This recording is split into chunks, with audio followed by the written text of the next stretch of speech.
Hello students, today we are going to perform PN junction diode in forward bias.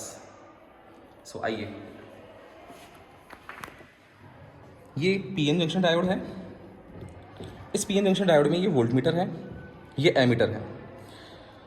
Voltmeter forward bias reverse bias दोनों के लिए work करता है।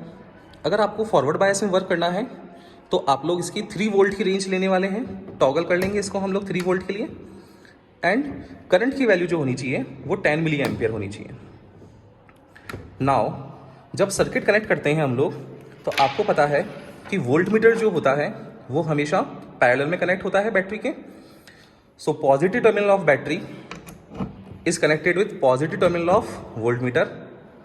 Now negative terminal of battery is connected with negative terminal of voltmeter. अब हमें diode को forward bias में रखना है और हमें पता है कि डायोड का पॉजिटिव बैटरी के पॉजिटिव से कनेक्ट हो और डायोड का नेगेटिव अगर बैटरी के नेगेटिव से कनेक्टेड है दैट मीन्स वो फॉरवर्ड बायस होगा। सो बैटरी का पॉजिटिव, ये रहा बैटरी का पॉजिटिव, ये किससे कनेक्ट होना चाहिए? डायोड के पॉजिटिव से। ये डायोड के पॉजिटिव से कनेक्ट कर लिया। नाउ डायोड का जो नेगेटिव है वह एमीटर में जाने वाला है।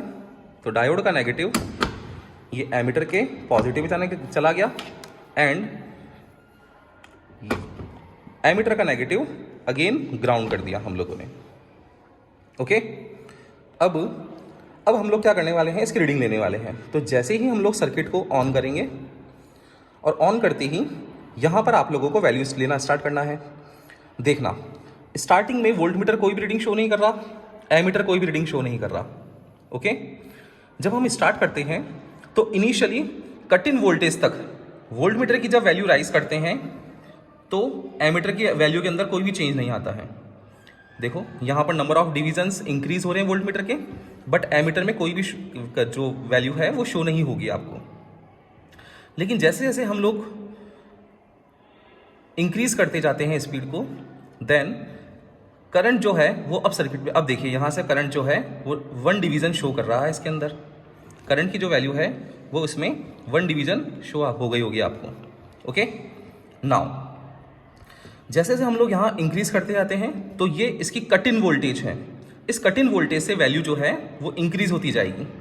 अब आप नंबर ऑफ डिवीजन काउंट कर सकते हैं। ये देखिए यहाँ पर number of division in voltmeter is 10 and number of division in ammeter is 2।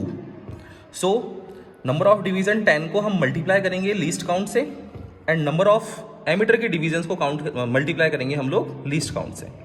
और इस तरीके से ये प्रैक्टिकल जो है वो परफॉर्म करने वाले हैं। ओके, तो कट इन वोल्टेज के लिए आपका फॉरवर्ड बायस जो है वो वर्क करेगा। आपको वही रीडिंग नोट करनी है। वोल्टमीटर में नंबर ऑफ डिवीजन आए हैं 10 एंड एमीटर में नंबर ऑफ डिवीजन है हमारे 2। तो आइए देखते हैं कैलकुलेशन। फॉरवर्ड बायस के लिए लीस्ट काउंट निकालते हैं वोल्टमीटर का। सो फॉर्मूला होता है total range divided by total number of divisions. यहाँ पर हमारे वोल्टमीटर के अंदर जो टोटल वोल्टेज है वो 3 वोल्ट है और नंबर ऑफ डिवीजन है उसके 60। So least count will be 0.05 and ammeter में 10 मिली एम्पियर है। So total range will be 10 divided by 50 number of division. So least count will be 0.2। So number of division हमारे आए हैं initially, कितने आए number of division voltmeter में? 10 and 10 is multiplied by 0.05। Okay, now ammeter, the least count of ammeter is 0.2. So number of divisions are 2. 2 is multiplied by 0.2. So ये value होगी आपकी voltmeter की और ये वाली वैल्यू होगी आपकी किसकी? एमीटर की। आपको वोल्टमीटर और एमीटर की रीडिंग के लिए ग्राफ ड्रॉ करना होगा और ये जो ग्राफ होगा आपका, इसमें आई को हम लोगों ने लिया है कहाँ? वाई एक्सिस पर मिली एम्पियर के लिए और वोल्टमीटर के लिए रेंज ली है हम लोगों ने on the X axis.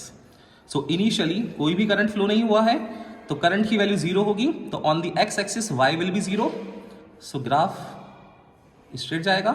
Then यहाँ से ग्राफ अब एक्सपोनेंशियली इंक्रीज करने वाला है। ग्राफ एक्सपोनेंशियली इंक्रीज करेगा। So this value is cut in voltage और थ्रेशोल्ड वोल्टेज।